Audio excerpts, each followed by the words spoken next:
Welcome everybody to another episode of the Dragonus Podcastus. I am your host, Deadponic, and with me again is Queen Byron. We are back after a week of, taking a break, and Byron got sick.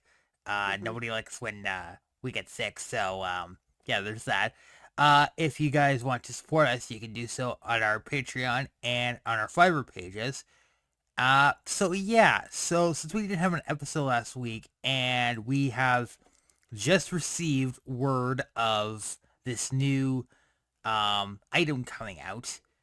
Um Basically, yeah, we're hmm gonna be doing a review of it. Byron, do you want to kind of introduce what we're doing? Yeah. So we are talking about the new book that's just come out from Wizards of the Coast. Uh, I'm sure everyone is familiar. The Deck of Many Things has been a ubiquitous magic item throughout the history of D&D. It was first introduced with the Greyhawk setting. It had 18 cards compared to the modern version, which has 22. And even the names of the cards were different. The features that they had were different. Over the years, cards and powers have changed, but the deck's reputation has not. Often seen as a game-breaking or campaign-ending magic item, it's not for the faint of heart. However, Wizards of the Coast have just now released a new supplement called the Book of Many Things.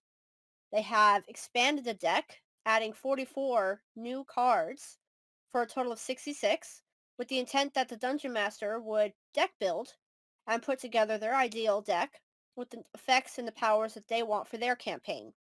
The main book also introduces new adventure locations, new magic items, character options, puzzles, monsters, and a whole host of amazing information for DMs to add to any campaign. They are selling a box set.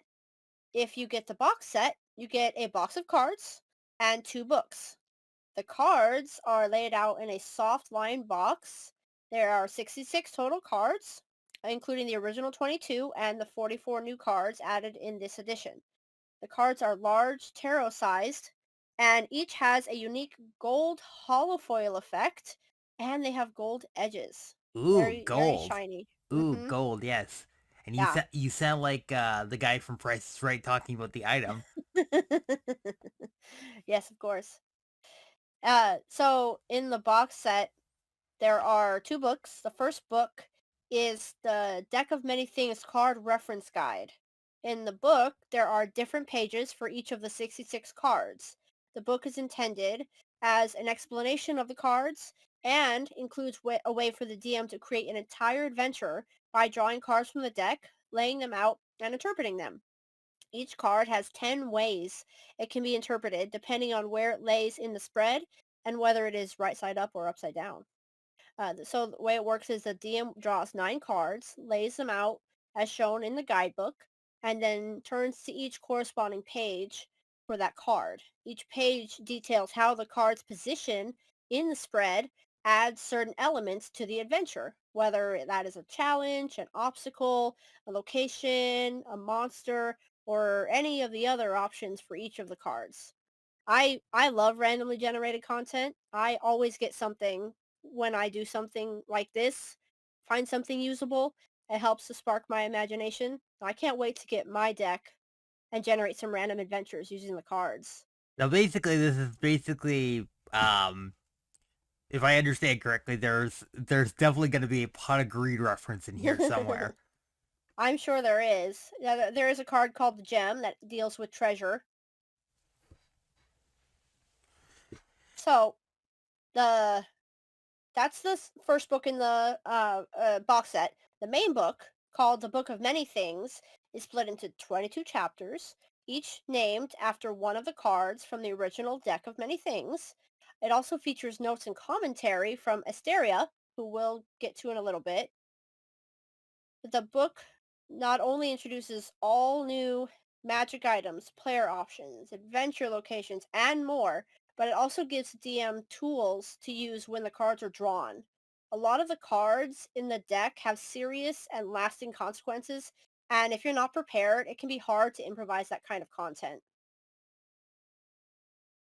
So the first chapter is called The Fool and gives a nice overview of the deck, the history through the editions, and it gives a little bit of a guide of how to use the Book of Many Things as you're reading it. The second chapter is called The Key and it gives the deck's origin story. So the deck has had several rumored origins throughout the editions, but this edition they have solidified how it was originally created and expanded on the origins of Uriel, the only card named after a creature. Uriel had befriended a princess and a paladin who washed ashore near her home one day. Asteria and Uriel, the Medusa, became great friends. Asteria is the first also confirmed canonically autistic character in the history of D&D. Since Asteria doesn't make eye contact, her friendship with the Medusa blossomed, no need to worry about being turned to stone. However, one day, Uriel was captured. This empowered Asteria to seek a way to change their fates. She petitioned the goddess of Istis for help. Istis is from the Greyhawk setting, where the deck originated from, and she is the goddess of fate, destiny, and divination. She pulled constellations from the night sky and used them to create the original 13 cards to help Asteria. Asteria freed Uriel, and the deck took on a life of its own. Due to its divine origin and unusual nature, it soon manifested throughout the multiverse, sometimes having 13 cards, sometimes having 22, and sometimes even manifesting as a 20-sided die. According to the Book of Many Things, some were inspired by the deck to create new magical cards. Some of these efforts created new magic items, some created lesser effects, and some have created entirely new cards that have also replicated themselves across the multiverse, just as the original cards did. That's interesting that there's it's the first canonically confirmed autistic hmm character.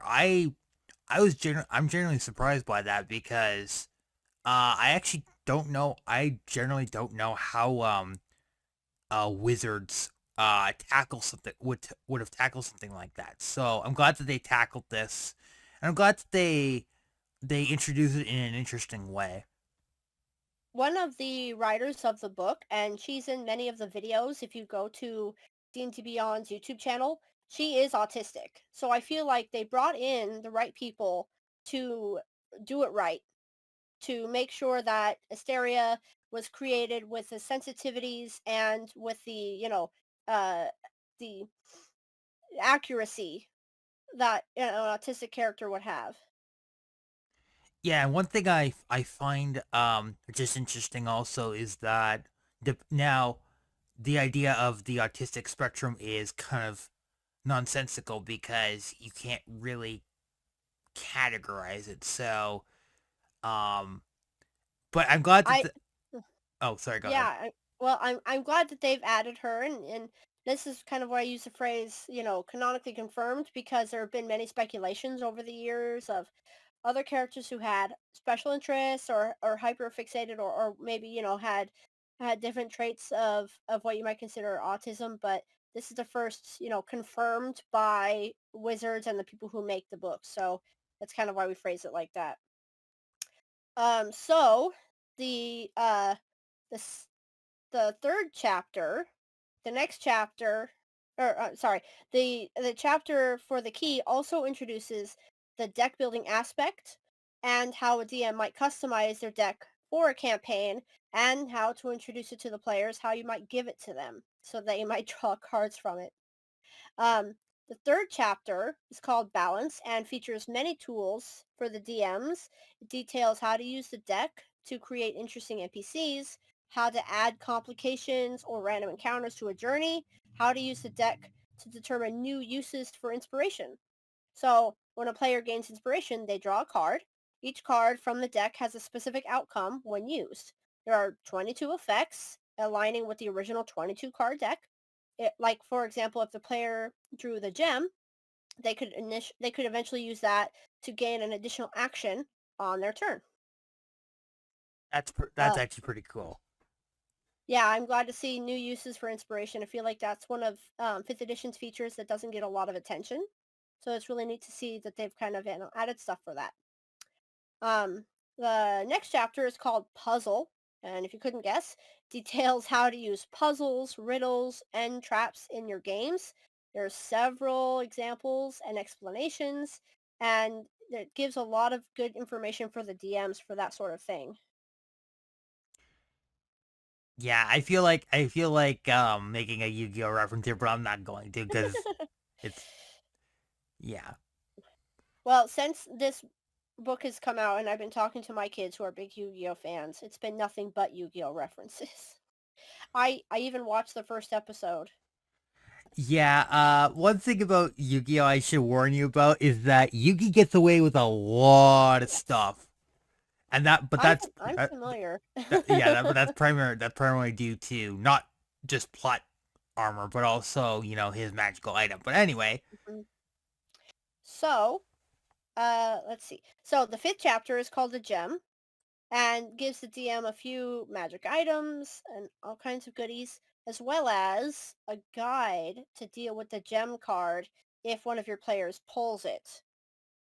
The details for this card when pulled state 25 pieces of jewelry worth 2,000 gold piece each or 50 gems worth 1,000 gold piece each appear at your feet.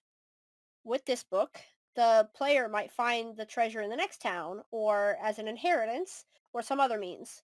So again, it helps the DM keep the story on track and make it make sense narratively. that that sounds like that that part in Aladdin where Aladdin comes through the treasure room. hmm A little bit. The next three chapters are the Rogue, the Sage, and the Fates, and they're all very similar but slightly different, giving new character options for the players, as well as new decks of magical cards and new treasures that the characters might find. One of the magic items is called House of Cards. It's a deck of cards that functions not unlike the spell Lehman's Tiny Hut. However, as with all things in this book, it has a card motif. The structure, once created, looks like a giant house of cards. It has an AC and a hit points. It lasts for 24 hours or until it's dispelled. Once dispelled, the structure turns back into a deck of cards and can be used again the following day. Another of the character options includes tables called Heroes of Destiny. There are several of these throughout the book, each one having a different character background options tied to each of the original 22 cards. Players can pick one of the tables, draw a card, and add that prompt to their character to help bring them to life.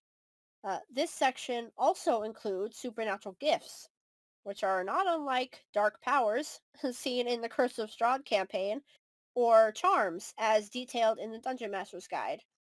There are 22 supernatural gifts, again, sticking with that 22 card theme. Each has its own effect, and almost all of them are good. Many include free spell casting of a specific spell without requiring material components, and all of them are related to the cards that they are named after. However, they all have limited uses. For example, the Charm of Ruin says you can touch any non-magical item that fits in a 5-foot cube. The item is totally reduced to dust. Once you use this charm 3 times, it vanishes. Yeah, that seems fairly balanced, I would say. Yeah, not being able to do it too many times, I think, is where the balance comes from. All right. Then, the next chapter is called The Knight. This has more character options, more geared toward melee type characters. It also includes details and advice for the DM when a player draws the Knight card. The Knight card gives the player a follower who is a Knight of 4th level. This Knight follows you around until one of you dies. The chapter expands on the idea and gives the DM the stat block of a Knight as an example, and he's made of cards. The artwork is super cool. It is pretty cool, actually. Like uh, I guess you could call it a follower made out of cards. It hmm does make you wonder what happens if somebody like flicks him. Does he like come apart or something? Well, he's kept together by magic. Of course. hmm Chapter 10 is called The Sun and talks about a benevolent organization that protects the multiverse from the chaos and unpredictability that can arise from the deck and the people who use it. The chapter details their goals, members, and locations, and also gives several fun adventure hooks to incorporate them into a campaign. Yeah, that The ne- that sounds like that's very Paladin-esque, if you ask mhm. me. The next chapter is The Moon, and again details a group. This time they're called the Moonstalkers, Thieves' Guild of Evil Lycanthropes. Every member of the guild is a lycanthrope of some kind. Even newly joining members must either already be a lycanthrope or they agree to be turned before joining.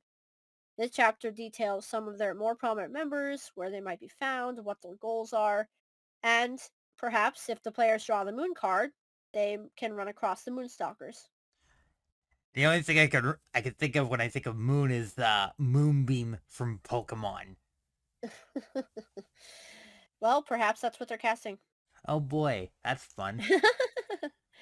The next chapter is called The Comet, which heralds the apocalypse. In fact, there is yet another faction detailed in this book called the Heralds of the Comet.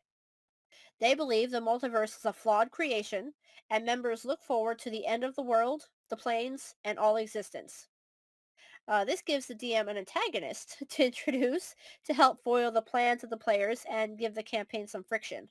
Yeah, and the artwork is literally just a meteor or hmm comet coming towards the Earth. That's actually pretty cool. Not gonna lie. hmm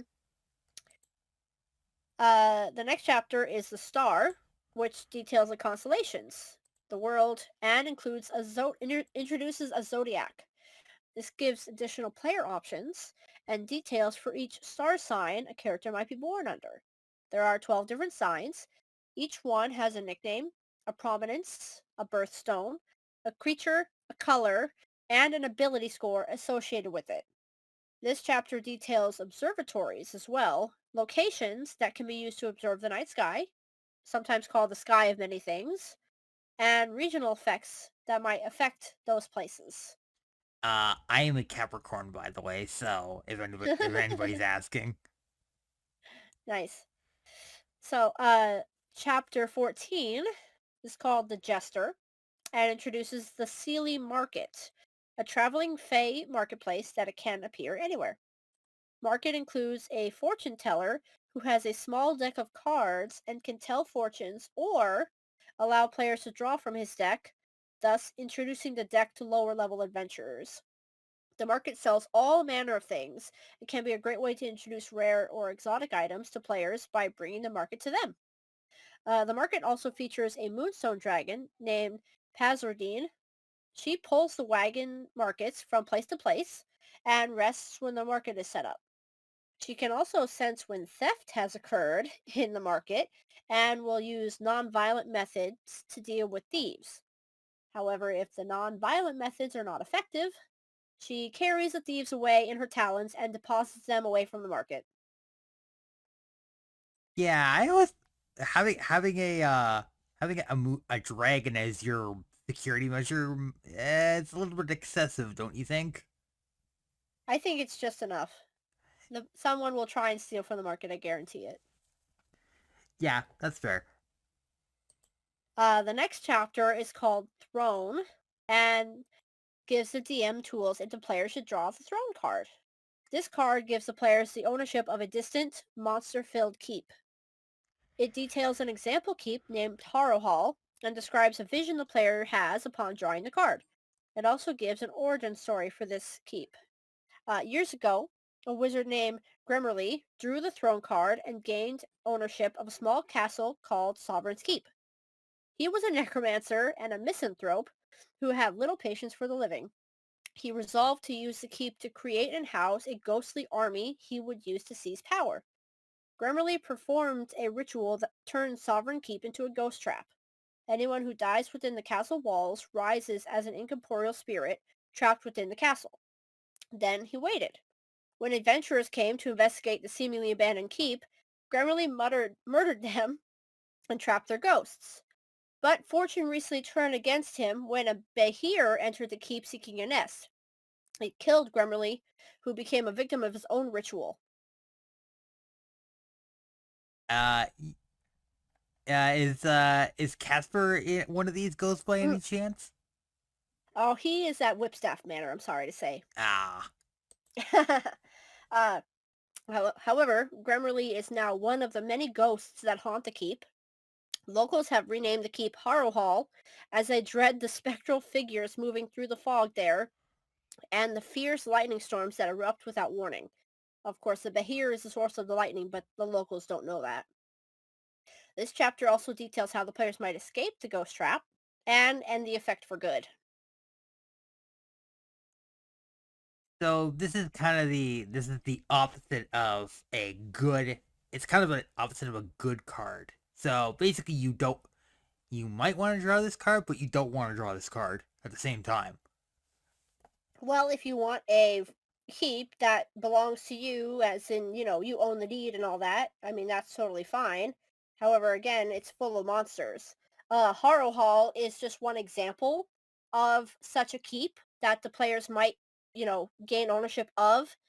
A lot of the pieces of this book, again, are tools for the DM to answer questions that were created by the deck that didn't have answers before. Ah, Um, so, okay. uh, chapter 16 is called The Ruin and gives a bit of a new twist on the Ruin card. So, traditionally, the Ruin card causes individuals who draw the card to lose all their wealth. However, this chapter, again for the DM, reinterprets this card as physical ruins to be explored, the ruins of Gardmore Abbey. This adventure location was originally described in a box set in 4th edition and is based on a real ruined fortress atop the French island Mont Saint Michel. There is a long and extensive history of this adventure location in this chapter and what the players might find if they visit there today. Yeah, I think they're being a little on the nose here. Now, it is kind of it is a bit broke. Well, when it first came out, it was quite broken for the person who drew the card to lose all of their wealth. hmm Which, where does the wealth go anyway? Well, you might say it goes to the person who draws the gem. Ah, that's clever. That's clever. I try. The next chapter, however, is the Donjon, which is probably one of, if not the most feared cards in the entire deck. When drawn, the character is teleported to a magical dungeon that exists outside of time, space, and most importantly, divination magic. Everything that we're wearing or carrying is left where they're teleported from. So the chapter details what this inescapable prison looks like and how the players might be rescued from it. Oh, okay. So it's it's quite literally a prison then. But hmm it's one you can't well, theoretically you can't escape from unless you know how to escape or you play through, which is just that's actually kind of cool, but it is pretty it does sound pretty scary to actually hmm draw. Yeah, you can't escape by yourself because again, you show up there naked, and you cannot be divined or sensed through any magical means. So again, the chapter gives tools for the DM so that they can empower the players to actually potentially find it. Because otherwise, again, there were no tools or avenues for the players to potentially find this location and rescue their party member before this book was printed. Oh, okay. hmm Chapter 18 is called The Void, which is also basically just as unpleasant. This details what might occur when the Void card is drawn by a player. In this case, the character's soul is transported to a far-off object and trapped there. This chapter introduces where that far-off place may be, and their example is a house of cards sitting in its own demi-plane. So a house of cards being that deck of cards that turned into a house. It details how the players might find the location, who's guarding it, options for the unlucky player who's had their character's soul stolen away. Again, the book, this chapter in the book is providing answers to questions that we've had for years when cards were drawn, and DMs basically just had to wing it. That's that does kind of it does help. It helps quite a hmm bit. Yeah, it does help quite a bit. The next chapter is a skull, and it details the Grim Harrow, another faction consisting of doomed undead that seek the deck and all its forms to destroy them. Their continued tortured existence is tied to the deck, and if they are successful, their torment will end. However, as the deck and its cards have multiplied throughout the multiverse, they face an uphill battle. No matter, this group can give the DM yet another challenge to use in their campaign and another antagonist to pit against the party. These undead were created by the deck itself. When a player draws the skull card, an avatar of death appears and intends to destroy the character who drew the card. Only the original character can challenge this avatar. If any other character attempts to aid them in battle, a new avatar of death is summoned for that creature and attacks them as well. So when the card is drawn, if the character is killed by the avatar, they have a chance of becoming one of the Grim Hollow. You get a Grim Harrow. You get a Grim Harrow. You get a Grim Harrow. Yeah. The next chapter is Flames. When the Flames card is drawn, the character gains a new nemesis in the form of a powerful fiend. This chapter details how that might look and gives examples of the fiends the DM might send after the player. Oh goody, more demons that you have to deal with. As if we don't have Yep. enough already. No, never enough. Chapter 21 is Talons, which features many new monsters, something like 50 or 60, I think, for the DM to use against their players, all their stat blocks, their history, and their details. And finally, chapter 22 is titled Uriel. This chapter gives extensive detail about Uriel, the only card based on a real creature. Uriel is a Medusa, and as we talked about, became best friends with Asteria, as mentioned earlier. This chapter details their friendship and sisterhood and gives their stat blocks for both of them. It also details ways the players might come across either or one or both of them. That that's actually I like background stories about certain hmm characters. That's actually really cool. So the Deck of Many Things has been a notorious item since its inception. I'm glad they've created this book to give more details about this amazing item and help empower more DMs to use it in their campaigns. Or you could use it as like a means to punish that one guy who will not stop being the rules lawyer. Perhaps. Or you could be extra cruel and just throw it in a dungeon or something, and I don't know, combine it with another module and let chaos ensue. Of course.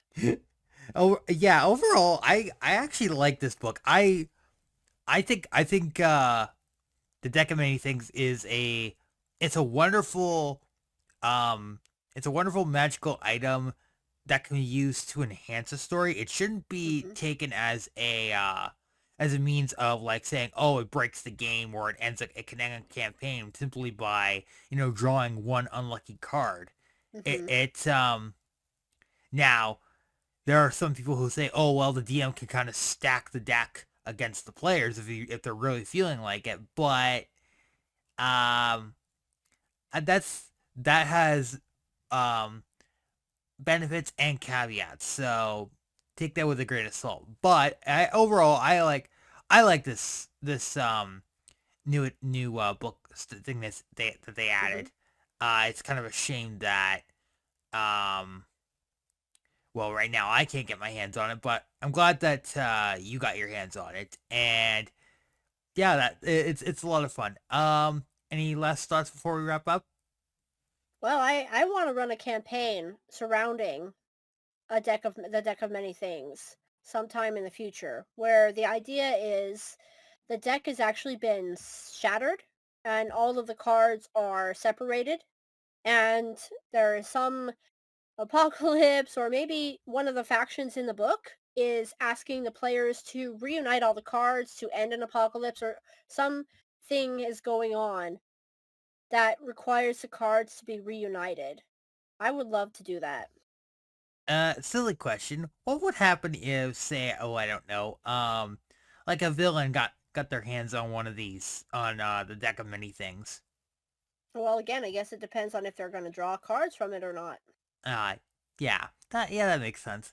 Um, and since it's basically it exists throughout the multiverse, then it's theoretically, unless you destroy every single version of it, Mm-hmm. you can't technically destroy this magical item, no matter how hard you Right. try. Mm-hmm. So in Sorry, essence, Grim Morrow. yeah. So in essence, it is basically a walking or a magical paradox in a way. A little bit, yeah. Anyway, so yeah, that's all right, that's our episode, but our schedule will continue as normal, but stay tuned for next week because it's going to be a doozy. We'll see you guys next time.